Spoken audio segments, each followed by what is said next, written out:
ಒಳ ಮೀಸಲಾತಿಯಲ್ಲಿ ನಾಗಮೋಹನ್ ದಾಸ್ ರಿಪೋರ್ಟ್ನಲ್ಲಿ ಬಂಜಾರ ಸಮಾಜ ಕೊರ್ಚಾ ಕೊರ್ಮಾ ಸಮಾಜಕ್ಕೆ ಭಾಳ ಅನ್ಯಾಯ ಆಗಿದೆ. ನಾವು ಲಂಬಾಣಿ ಸಮಾಜದವರು ನಾಗಮೋಹನ್ ದಾಸ್ ರಿಪೋರ್ಟ್ನಲ್ಲಿ 14 ಲಕ್ಷ ಪಾಪ್ಯುಲೇಷನ್ ಅಂತ ತೋರಿಸಿದೆ. ಇದು ತಪ್ಪಾಗಿದೆ. ನಮ್ಮ ಜನ ಲಂಬಾಣಿ ಸಮಾಜ ಜನರು ಇವರು ವಲಸೆ ಹೋಗ್ತಾರೆ. ಬಾಂಬೆ, ಪೂನಾ, ಗೋವಾ, ಮಹಾರಾಷ್ಟ್ರ, ಹೈದರಾಬಾದ್ ವಲಸೆ ಹೋಗ್ತಾರೆ. ವಲಸೆ ಹೋಗ್ತಕ್ಕಂಥ ಸಂದರ್ಭದಲ್ಲಿ ತಾವು ಮಾಡಿದ್ರಿ, ಜನಗಣತಿ ಸರಿಯಾಗಿ ಆಗಿಲ್ಲ. ಇದರಲ್ಲಿ ನಮ್ಮ ಮನಸ್ಸು ಮಟ್ಟಿಗೆ 14 ಲಕ್ಷ ತಾವು ತೋರಿಸಿದ್ರಿ, ನಾವು 20 ಲಕ್ಷ ಪಾಪ್ಯುಲೇಷನ್ 20 ಲಕ್ಷ ಮೇಲೆ ಇದೆ, ಸರಿಯಾಗಿ ಆಗಿಲ್ಲ. ಸರಿಯಾದ ನ್ಯಾಯ ನಮಗೆ ಸಿಕ್ಕಿಲ್ಲ. ಮತ್ತು ತಾವು 59 ಜಾತಿಗಳನ್ನು ನಮ್ಮ ಗುಂಪಿನಲ್ಲಿ ಸೇರಿಸಿ ಪಾಯಿ ಮಾಡಿದ್ರಿ, ಇದು ಕೂಡ ಅನ್ಯಾಯ ಇದೆ. ಪಾಯಿ ಮಾಡೋದು ಬದಲಾಗಿ 6 ಮಾಡಿ ನಾವು ಒಪ್ಕೊಳ್ತೇವೆ. ಪಾಯಿ ನಮಗೆ ಒಪ್ಪಿಗೆ ಇಲ್ಲ. ಯಾಕಂತ ಹೇಳಿದ್ರೆ ಬೇರೆ 59 ಸಮಾಜದವರು ಸೇರಿಸಿದಂಥ ನಾವು ಎಷ್ಟು ಅದರಲ್ಲಿ ಹಂಚಿ ಹೋಗ್ತೇವೆ, ನಮಗೆ ಸರಿಯಾದ ಸಮಾನ ಸಿಗಲ್ಲ.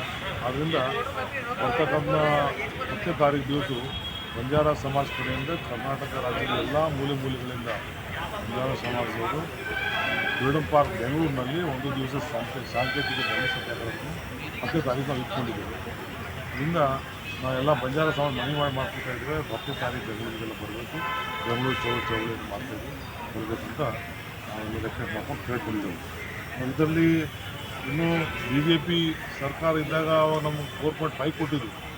ಯಾರು ಮಧುಸ್ವಾಮಿ ಸಬ್ಕಮಿಟಿನಲ್ಲಿ ಬೊಮ್ಮಾಯಿ ಸರ್ಕಾರ ಇದ್ದಾಗ 4.5 ಕೊಟ್ಟ ನಂತರ ನೀವು 59 ಸೇರಿಸಿ 5 ಮಾಡಿದ್ರಿ. ನೀವು ನಾವು ಅನ್ಯಾಯ ಮಾಡ್ತಾಯಿದ್ದೀರಿ. ಆವಾಗಿನ ಚುನಾವಣೆ ಸಂದರ್ಭದಲ್ಲಿ ಏನಂದಿರಿ ನೀವು? BJP ಹಟಾವ್, ಕಾಂಡಾ ಬಚಾವ್, BJP ಹಟಾವ್, ಕಾಂಡಾ ಬಚಾವ್, BJP ಹಟಾವ್ ಸ್ಲೋಗನ್ ಮಾಡಿ ಎಲ್ಲ ಒಟ್ಟು ನೀವು ಹಾಕೊಂಡು ಹೋಗ್ಬಿಟ್ಟು ಕಾಂಗ್ರೆಸ್ದವರು 35 MLAಗಳು ನಮ್ಮ ಬಂಜಾರ ಸಮಾಜ ಓಟ್ಲಿಂದ ಬಂದು ಹೆಚ್ಚಿಗೆ 35 MLAಗಳು. ಆದರೆ ಈ ಹೆಚ್ಚಿಗೆ ಬಂದು ಕೇಸಿ ನೀವು ಸರ್ಕಾರ ಮಾಡಿಕೊಂಡು ಇದೇ ಬಂಜಾರ ಸಮಾಜ ಕುಡಿತಾ ಇದ್ದೀರಿ. ಕಾಂಗ್ರೆಸ್ನವರು ಅನ್ಯಾಯ ಮಾಡ್ತಾಯಿದ್ದೀರಿ, ಮೋಸ ಮಾಡ್ತಾಯಿದ್ದೀರಿ, ನಮ್ಮ ಸರಿಯಾಗಿ ನ್ಯಾಯ ಕೊಡ್ತಾ ಇಲ್ಲ. ಮುಂಬರ್ತ ದಿನಗಳಲ್ಲಿ ಇದೇ ಬಂಜಾರ ಸಮಾಜದವರು ನಿಮಗೆ ಕಾಂಗ್ರೆಸ್ ಕಾಂಡಾ ಬಚಾವ್, ಕಾಂಗ್ರೆಸ್ ಹಟಾವ್ ಚಳವಳಿಯನ್ನು ಮಾಡ್ತೇವೆ.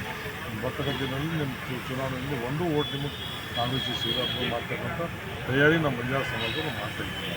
ನಾನು ತ್ವರಿತಗತಿಯಿಂದ ತಾವು ಈಗಲಾದರೂ ಸರಿಪಡಿಸಿ ಕಾಂಗ್ರೆಸ್ದವರು 5 ಇದನ್ನು 6 ಮಾಡಿ ಕೊಡಬೇಕು.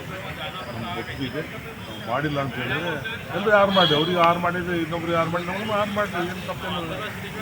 ಮತ್ತು ಒಂದು ಅಮೆಂಡ್ಮೆಂಟ್ ಮಾಡಿ, ಬಿಲ್ ಮಾಡಿ 1% ಜಾಸ್ತಿ ಮಾಡಿ ಕೊಡಿ ಅಂತ ನಾವು ಮಾತನ್ನು ಮುಖ್ಯಮಂತ್ರಿಗೆ ನಾವು ರೆಕ್ವೆಸ್ಟ್ ಮಾಡ್ಕೊಳ್ತಾ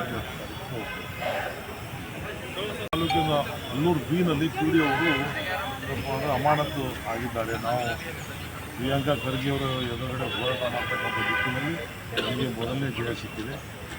ಪ್ರಿಯಾಂಕಾ ಖರ್ಗೆ ಅವರು ತಮ್ಮ ಮತಕ್ಷೇತ್ರದಲ್ಲಿ ಏನು ನಡೆದಿದೆ, ಅನಾಹುತ ನಡೆದಿದೆ, ಅವರಲ್ಲಿ ನೋಡ್ಲಿಕ್ಕಡಿಲ್ಲ. ಅದನ್ನು ಬಿಟ್ಟು ಒಂದು ದೇಶದ ರಾಷ್ಟ್ರದ ಬಗ್ಗೆ ಮಾತಾಡ್ತಾರೆ. ನಮ್ಮ ಜಿಲ್ಲೆಯನ್ನು ಮಾತಾಡ್ರಿ, ಜಿಲ್ಲೆದ ಬಗ್ಗೆ ಡಿಪಾರ್ಟ್ಮೆಂಟ್ ಬಗ್ಗೆ ಮಾತಾಡ್ರಿ. ಡಿಪಾರ್ಟ್ಮೆಂಟ್ನಲ್ಲಿ ಅನ್ಎಜುಕೇಟೆಡ್ ಗ್ರಾಮ ಪಂಚಾಯತ್ ಮಾಡಿದ್ದಾರೆ. ಈ ಅನ್ಎಜುಕೇಟೆಡ್ ಗ್ರಾಮ ಪಂಚಾಯತಿನ ಬಿಲ್ ತಂದು ಕರ್ನಾಟಕ ಬಿಲ್ ತಂದು ಏನಪ್ಪ ಅಂತಂದರೆ SLC ಮಿನಿಮಮ್ SLC ಇದ್ದವರಿಗೆ ಗ್ರಾಮ ಪಂಚಾಯತಿ ಮೆಂಬರ್ ಮಾಡಿದರೆ ಸರಿಯಾಗಿ ನಡೆಸ್ಕೊಂಡು ಹೋಗ್ತಾರೆ. ನೀನು ದಲಿತರು, ನಾನು ದಲಿತರೇ ಅನ್ಎಜುಕೇಟೆಡ್ ಭಾಳ ಜನ ಇದ್ದಾರೆ, ಅವರಿಗೆ ಮೋಸ ಆಗ್ತಾಯಿದೆ. ಮೈನಾರಿಟಿ ಬ್ಯಾಕ್ಲಾಗಿ ನಮ್ಮ ಪ್ರಿಯಾಂಕಾ ಇವ್ರನ್ನ ದಲಿತರಾಗಿ ಒಂದು ಕೆಲಸ ಮಾಡಿದ್ರೆ ನಾವು ಏನು ಮಾಡ್ತೀವಿ? ಅಮೆಂಡ್ಮೆಂಟ್ ತೊಗೊಂಡು ಬರ್ತಕ್ಕಂಥ ಚುನಾವಣೆಯಲ್ಲಿ ನೀವು SLC ಪಾಸ್ ಆಗೋದು ನಿಲ್ಲಿಸಿ, ಅನ್ಎಜುಕೇಟೆಡ್ ಯಾರು ನಿಲ್ಲಿಸಿ, ಅದರಿಂದ ನಮಗೆ ಲಾಸ್ ಆಗ್ತಾಯಿದೆ. ನೀವೊಬ್ಬರು ಮ್ಯಾಲೆ ಕೂತ್ಕೊಂತ ಕೆಳಗಿನ ದಲಿತರು ನೋಡೋದು ಯಾರು ನೀವು ನೋಡೋದು ಯಾರು ನೋಡ್ತಾರೆ?